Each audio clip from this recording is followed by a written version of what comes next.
Joining me on the lounge is Joanne Madgwick. The Madgwick family is a family of 9, and their home education journey started 17 years ago.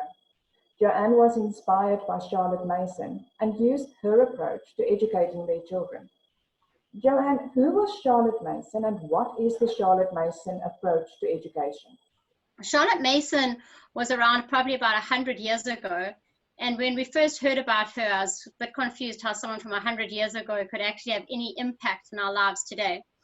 But having read about her and learned up about her philosophy over the years, it has profoundly impacted our family. Charlotte Mason was a forerunner in education. And what I loved about her and do love about her is the fact that she educates the child's mind, body, and soul. So I think a lot of people hear Charlotte Mason and straight away they get caught up in hearing about living books and nature study, which is very much a part of Charlotte Mason, but that's just simply a tip on an iceberg.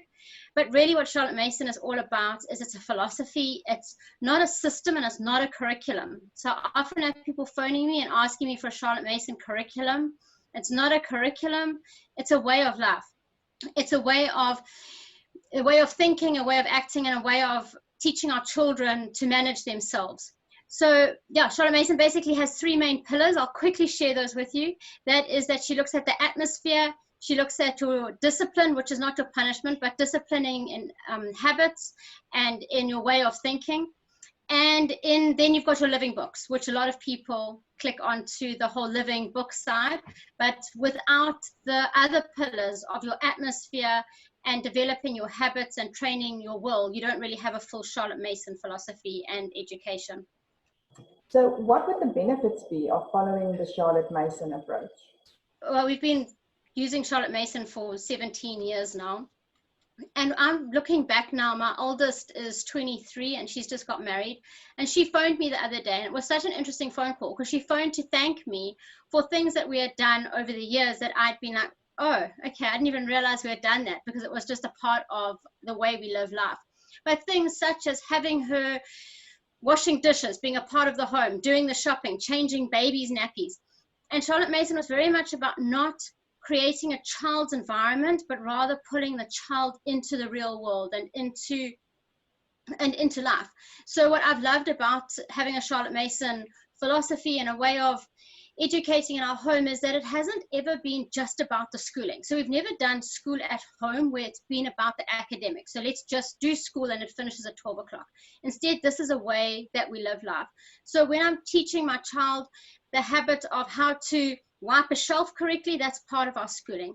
When we doing, I'm trying to think anything, when we're doing nature study, we're walking around the garden and looking at plants, that's part of our schooling. So the benefits is that as your whole child, you're educating their mind, body, and soul in everything you're doing, as well as doing your schoolwork. So when you've got a little person and you're teaching them to write the letter A, it's not about only teaching them the letter A. You're teaching them about their focus, their attention. You're teaching them about doing perfect execution of a task.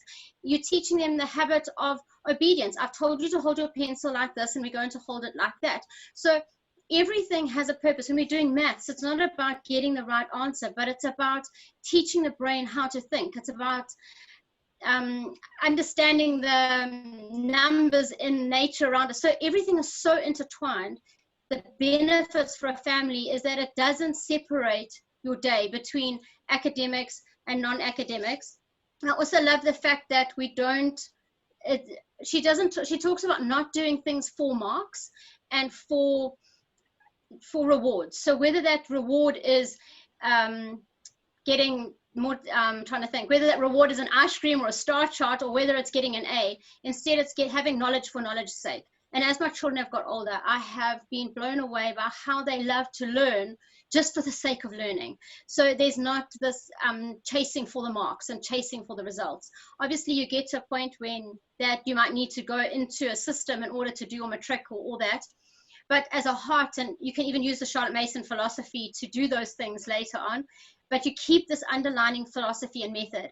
And I think for people to understand that the Charlotte Mason approach to have these benefits, you actually have to really understand the full approach. We can't just add living books into our life or decide we're going to now do nature study and think we're going to have the full benefits of a Charlotte Mason education.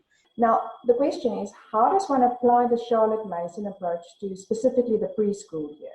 This is such an interesting question, because it's something I would wish I'd known when my older children were very little, because I think we've missed out a lot by, I suppose, pushing more academics when they were younger than I have now with my younger children. I always say that's the wonder of having a big family, is I get to do things again that I didn't do the way I wanted to do it the first time. But so in these primary years, I just want to read a quote here with what Choarlotte Mason says about the early years. My object is to show that the chief function of the child, his business in the world during the first 5 to 7 years of his life, is to find out all he can about whatever comes under his notice by means of his 5 senses.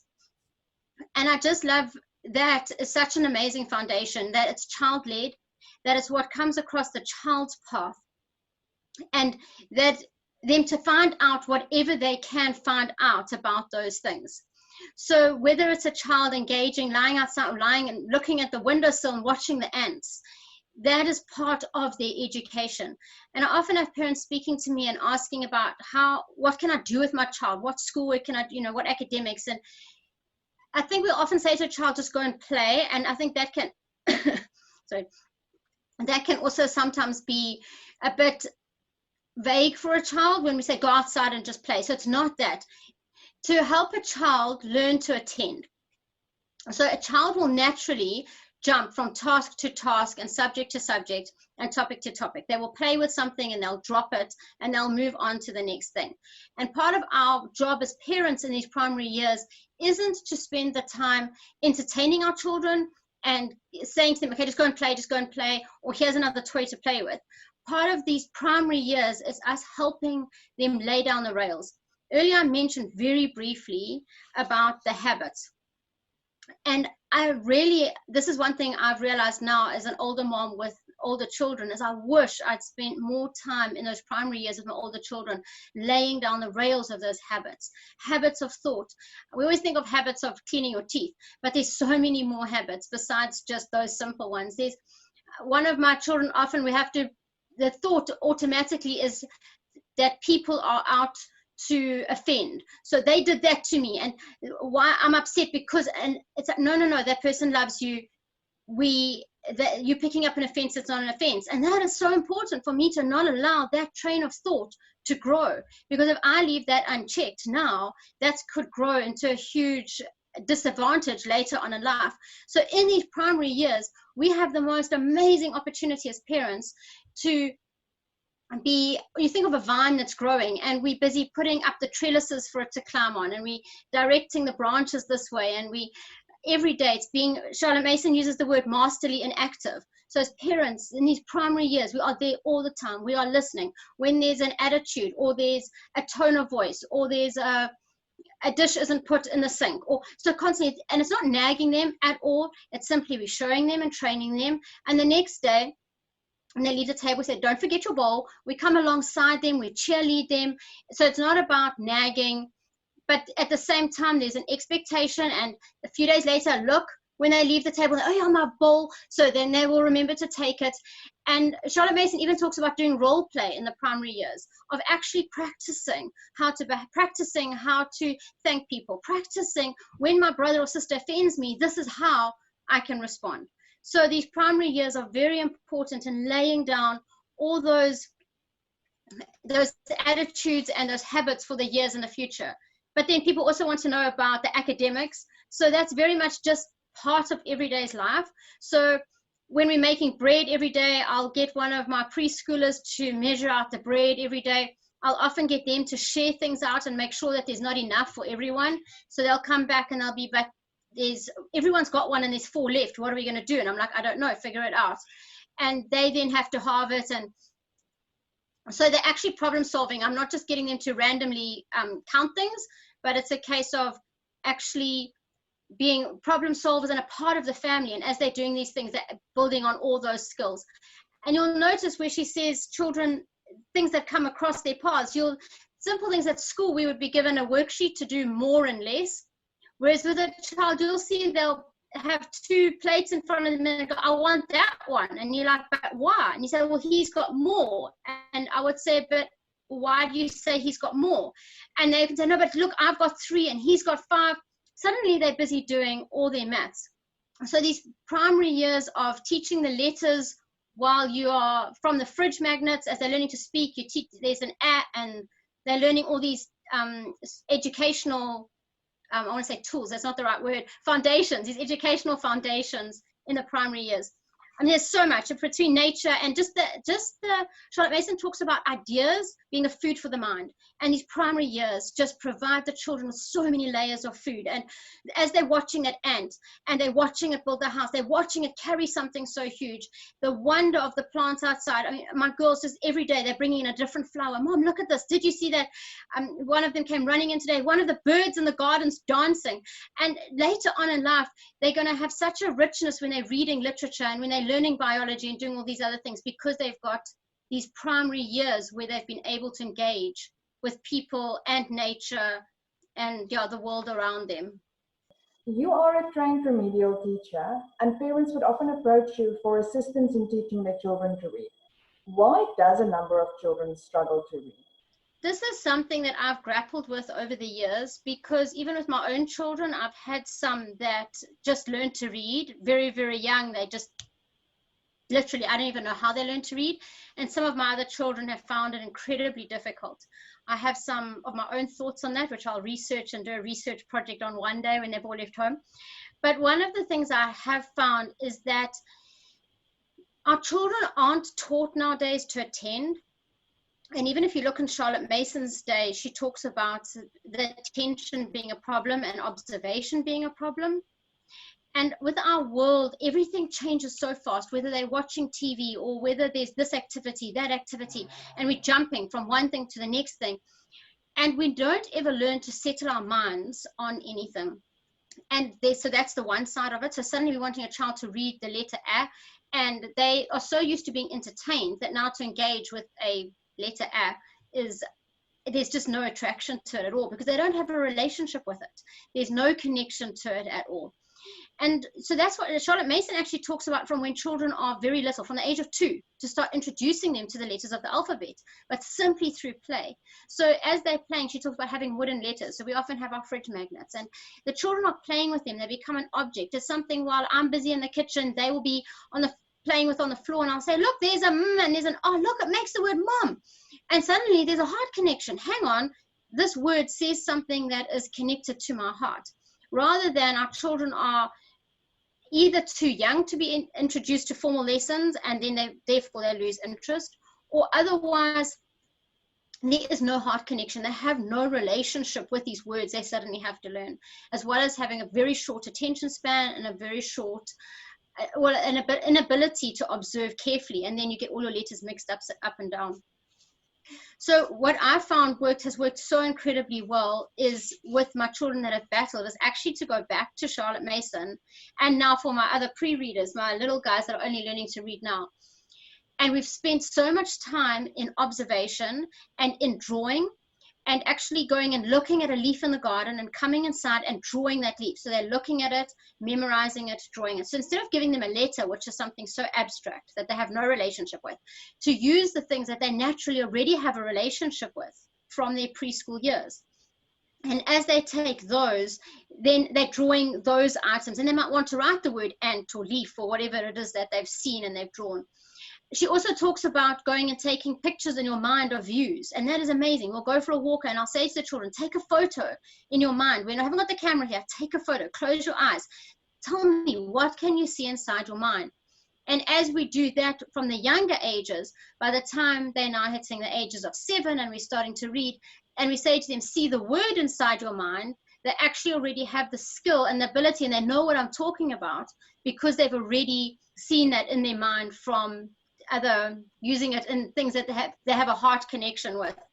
So I think there's often those primary foundations of your visual and auditory discriminations and memory that aren't layered. And that's why we've written this program now for preschoolers on, well, it's for, I'm saying it's pre-reading, but actually I sent it to my mom the other day for my nephew because he's grade R, and my mom sent it back and said she thinks that I need to send this to old age homes because it's all your visual and memory skills that it actually could be applicable to any age.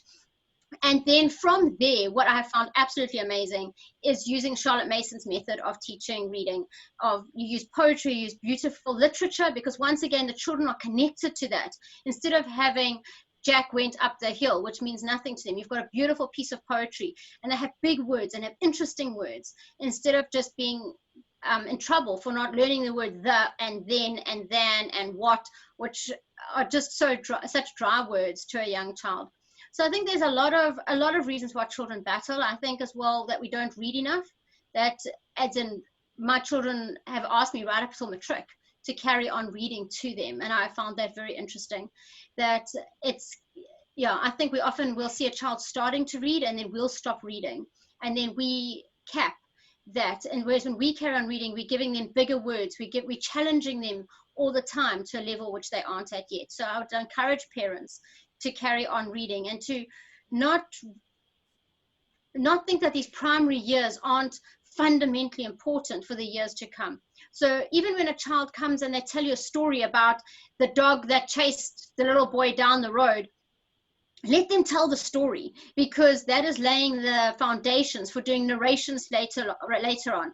And as they're memorizing that story and drawing it back from the part in their minds, they actually have building those brain paths. And I mean, even to get my one son's one of the first words he learned was octopus. Couldn't read the word cat, but he could read the word octopus because he loved the ocean. And that just blew my mind. It's starfish and octopus, and he loved these big words. And he was reading, but not cat and dog and man. So another one of my children as well also couldn't read little words. She could only read big words. And from those big words, she was able to break them down into the little smaller words. So for us to let children think out the box, and for us to not think we have to stick with the program because that is what the program has said.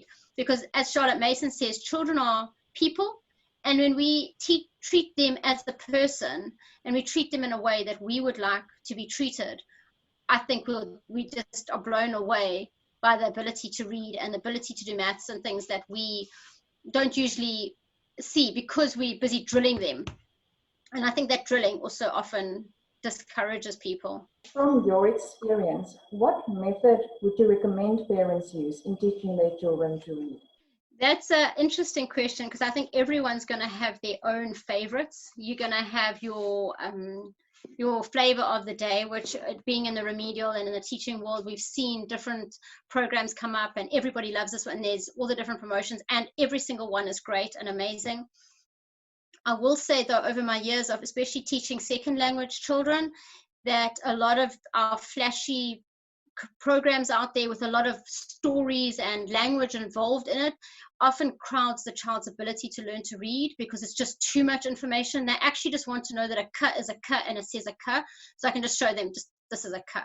And children actually are amazing like that. We don't need to add all the flashy layers and that. Just tell them what it is and they will remember it. On the side of that, often I found that children are battling. I actually will say to them, which letters of the alphabet don't you know? And they'll go, that one, and that one. I don't need to spend 6 hours doing an assessment. Like, just ask the child. So that's often so I often find that the ones with a lot of talking and language around the teaching to read can actually make it more difficult for them. And over the years, having tried different things with my different children, I have found Choarlotte Mason, she had the most amazing download on how children learn. And her method of teaching to read is absolutely amazing, because it's a whole language approach. She uses the poetry, and from the poetry, so you'll do a poem, and then you'll take the word, I don't know, cake that's in the poem, and then you'll look at the word cake, and from that word cake in the next lesson, you will make the word rake and make the word fake, and they'll make all sorts of different words from that. And you'll also soon pick up if a child's not ready. So my one daughter, we did that, and the word hake came up, and when I asked her to read it, she said fish. So that, okay, you're not quite ready to read yet. We're going to put this away for a while, and we're going to carry on playing outside. So it gives you that freedom as well.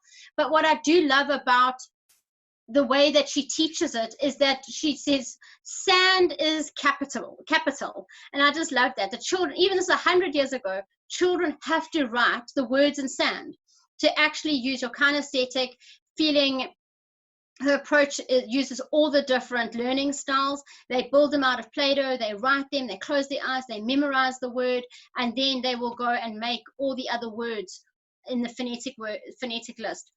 The only thing with it, and then they build sentences as well. They'll take the words from their poem and they'll build different sentences with it. And alongside that, you're doing copy work as well, which is where you have the same text for a week and the child copies the same words. So then they're learning your capitals and full stops all at the same time. And my one son as well, when he was little, maybe grade 1, we came across a piece of copy work with speech marks in it. And he's like, what are those? I said, no, it's for when people talk. He's like, that's so cool. Can I use them as well? And so I said, no, you can use them, but you have to use them correctly. So you have to put them over like this and the full stop here.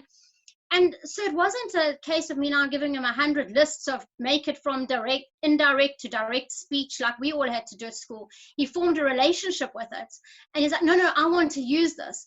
And so Choarlotte Mason talks about how the only education is an education a child has for themselves, that when they have found the knowledge for themselves, she says a child must dig for their knowledge. We mustn't just spoon feed it to them. And what I love about her method of teaching to read is that the child has to dig for it. They need to make you give them the at sound, they build cat, they build mat, they come up with the words as you give them their letter sounds. So then they're taking ownership of it.